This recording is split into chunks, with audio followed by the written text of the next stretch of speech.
mengenai new normal. New normal itu adalah bagaimana kita memiliki kemampuan dan juga komitmen untuk menatap masa depan. Setelah kita melalui era pandemik ini, kita diminta untuk segera beradaptasi. Karena virus itu bisa terjadi, ada di sekitar kita. Kita bahkan bisa saja tanpa kita sadari, kita menjadi carrier, menjadi pembawa. Nah, oleh karena itu, untuk menjaga diri kita, keluarga kita, dan masyarakat, diperlukan sebuah pola hidup baru yang disebut dengan new normal, karena kita harus menjalankan roda kehidupan sebagaimana biasa lagi. The life must go on. Kita harus terus hidup, produktivitas terus berjalan. Presiden berkali-kali menyampaikan bahwa manusia Indonesia harus terus produktif, tapi dalam keadaan aman dan sehat. Oleh karena itu disiapkanlah protokol baru, yang sekarang ada protokol baru, protokol kesehatan baru yang harus kita ikuti. Karena keberhasilan di dalam new normal itu ditentukan oleh 3 hal, Mas.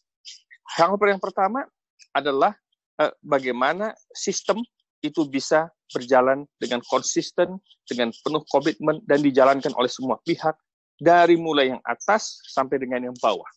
Pemerintah dan seluruh aparat harus menjadi role modelnya.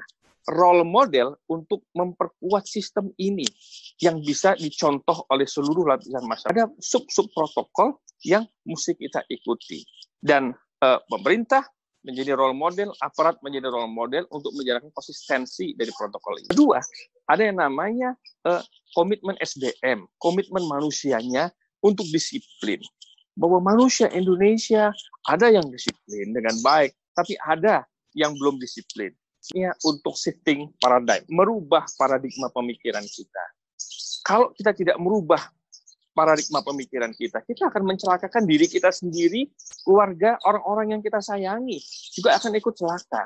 Komunikasi publik yang intensif, yang sistematik, yang bahasa komunikasinya dan narasinya itu applicable, bisa dimengerti oleh masyarakat.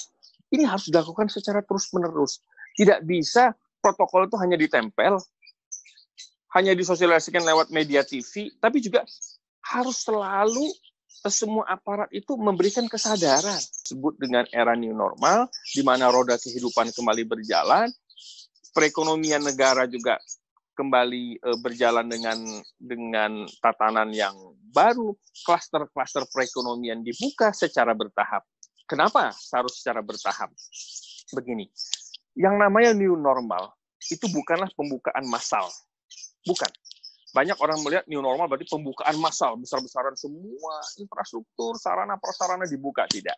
New normal kembali kepada tatanan normal dengan tahapan-tahapan. Berdasarkan 3 aspek penting untuk kita memutuskan daerah ini bisa dicabut PSBB-nya, kemudian masuk kepada new normal atau tidak. Yang pertama dari aspek epidemiologi.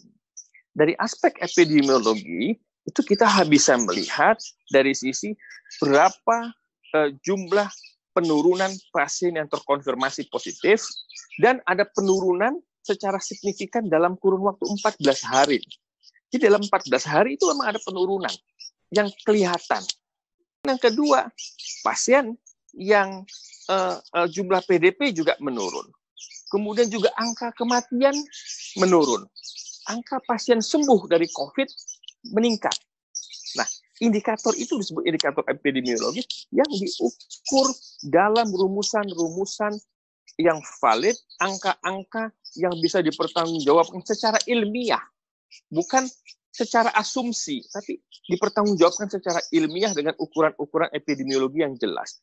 Yang kedua, dalam indikator yang disebut dengan public health. Dalam public health, ini juga dilihat berapa jumlah tes PCR yang secara masif sudah dilakukan pengetesan.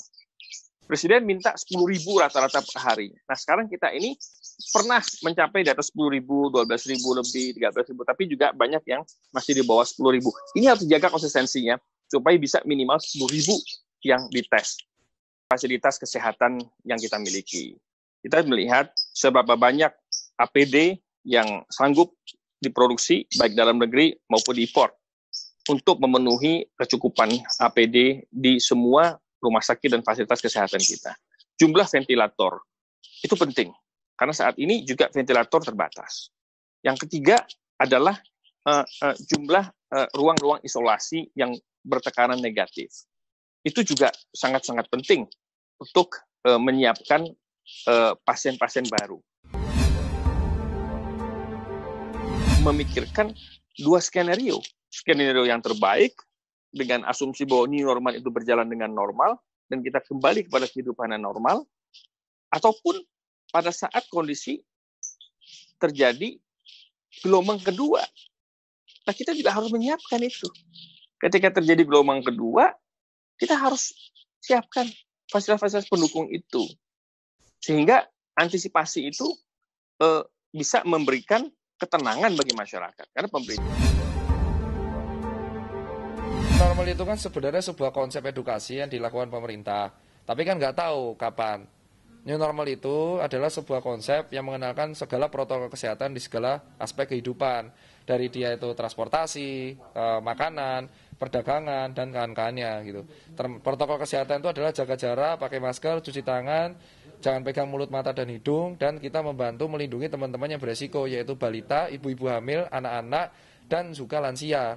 Itu kan sudah dilakukan puskesmas, dilakukan setiap aspek. Tidak kaget, makanya kita ngedukasi dari sekarang. Ini kan Jakarta masih PSBB, Jabar PSBB, Jogja malah tanggap darurat bencana, Jatim masih berdarah-darah. Jadi tujuan new normal dari sekarang dikenalkan, itu bukan mau dilaksanakan dulu, tapi diperkenalkan. Jadi jangan lupa untuk subscribe Cumi-Cumi. Ditekan ya tombol lonceng merahnya.